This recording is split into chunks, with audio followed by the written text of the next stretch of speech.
Tubahaye ikaze inshuti bakunzi ba Metos TV mwese mwerereye ku migabane itandukanye twizere ko muri amahoro reka uyu mugoroba wa none ni posho ku minsi 22 ukwezi kwa kane umwaka wa 2023 mbararikire kubana natwe mu makuru y'uyu mugoroba je mugiye kubana mu makuru nitwa Osborne Nyamusebenge kaze mu makuru yacu.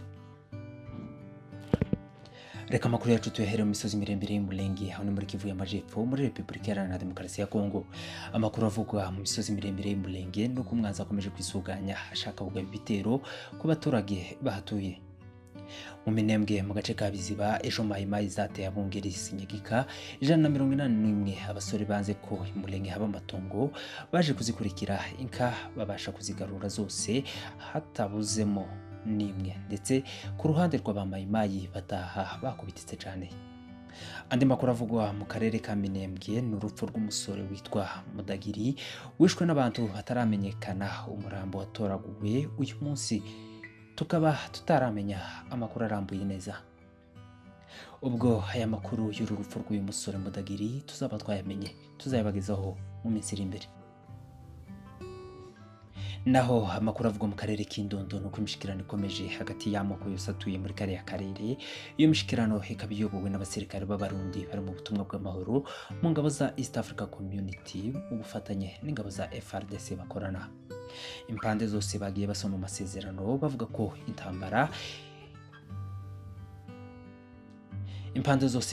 amasezerano bavuga ko ntantambara zizongera kuba muri kare ya gace k'Indondo. Ku rundi ruhande rw'abanyamurenge bavuze ko twebwe ntabwo dushaka intambara nta nubwo tuzaduja gutera atahubwo ibitero by'abamayimayi nibyo bihora bidutera twe tugafata inkoni dushaka kwirwanaho. Bongeraho ati hari igihe aba bamayimayi bibinka za bene wabo bikitirirwa twebwe ati rwose turashaka amahoro umuntu akazaza agenda uko ashaka n'amatungo yacu.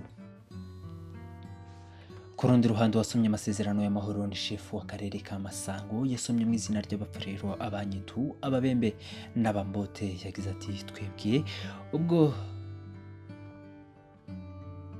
ko tagitero kizongera kuva iwacu kije kwica abanyamulenge ati kandi ntabwo tuzongera kwiba inka z'abanyamulenge nuzakora iryo kosa ryo kwiba inka nizigera mu mihana yacu nuko zishirara ku nzira tukazisubiza iyo zavuye tubivuga imbere y'abasoda n'abashefu n'abaturage.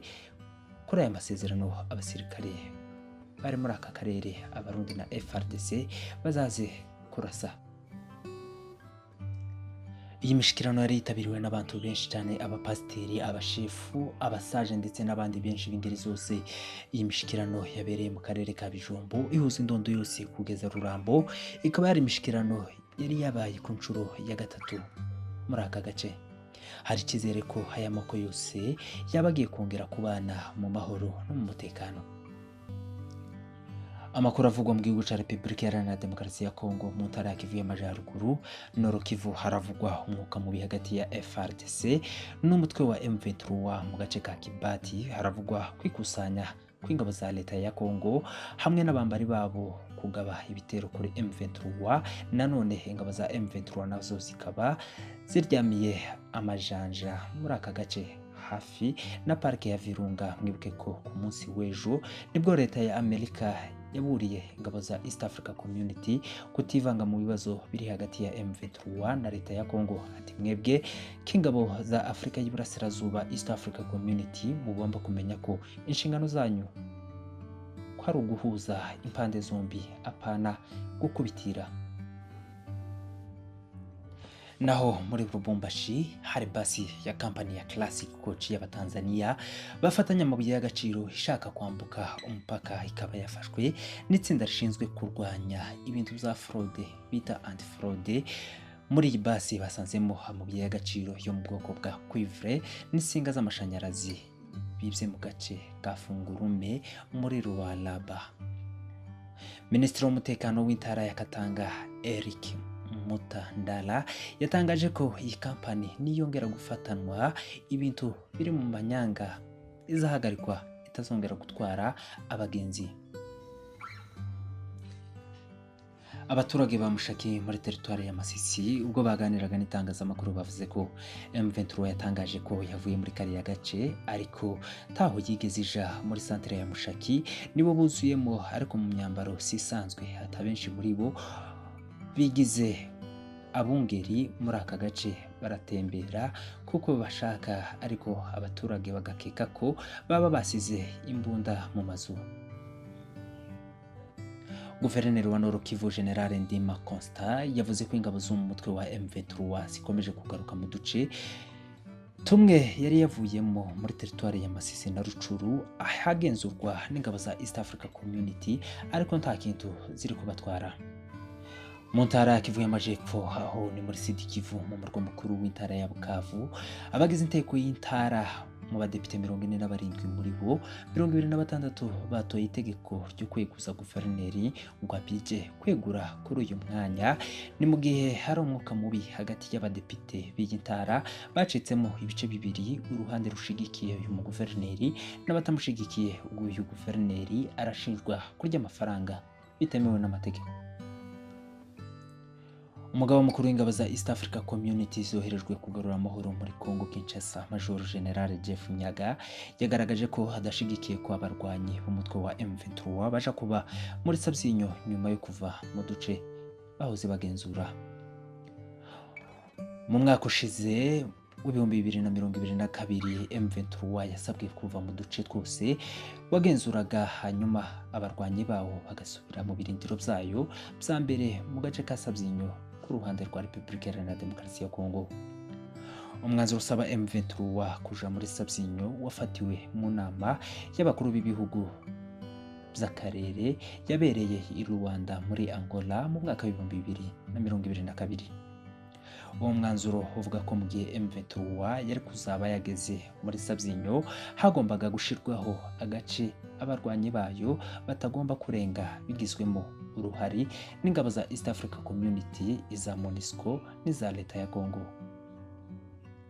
Kugeza ubu M23 yamaze kuva mu duce twinshi yahoze igenzura muri teritwari ya Rucuru, Masisi na Nyirangongo, gusa ibyo kuja muri Sabyinyo tabyo ikozwa.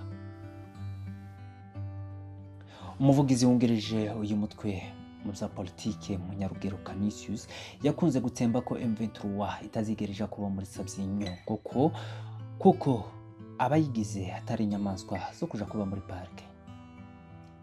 Ni igitekerezo canashigikiwe na Major General Jeff Nyaga wagaragaje ko kariya gace gashira mu kaga ubuzima bw'abarwanyi ba M23.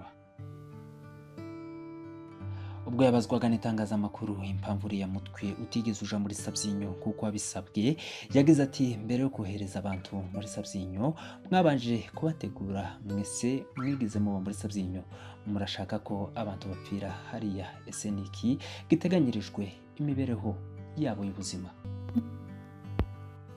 General Jeff Nyaga yavuze ko byagenda kose amahoro azagaruka muri Kongo, ndetse we na mugenzi we Kapata umwungirije biteguye kumena amaraso kugira ngo kiriya gihugu kizongere gitekane. Afrika iri mu byago byo kuba yovamo imigabane ibiri. Afrika yabigiye kuvamo imigabane ibiri. Iki ni ikibazo. Byagaragaye ko umugabane wa Afrika ushobora kuja mu byago byo kuvamo imigabane ibiri. Mu myaka ishize igera kuri 20 nibwo byatangiye kugaragara ko hari bishobora gutuma Afrika ibamo imigabane ibiri, bivugwa kwisanganya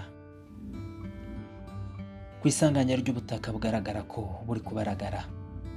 Mu mwaka wa 2022 kubaragara byarushijeho kuzamuka ku kigero kiri hejuru, nikaho ubushakashatsi bahise bahagarukira ngo basuzume neza ibyaribyo.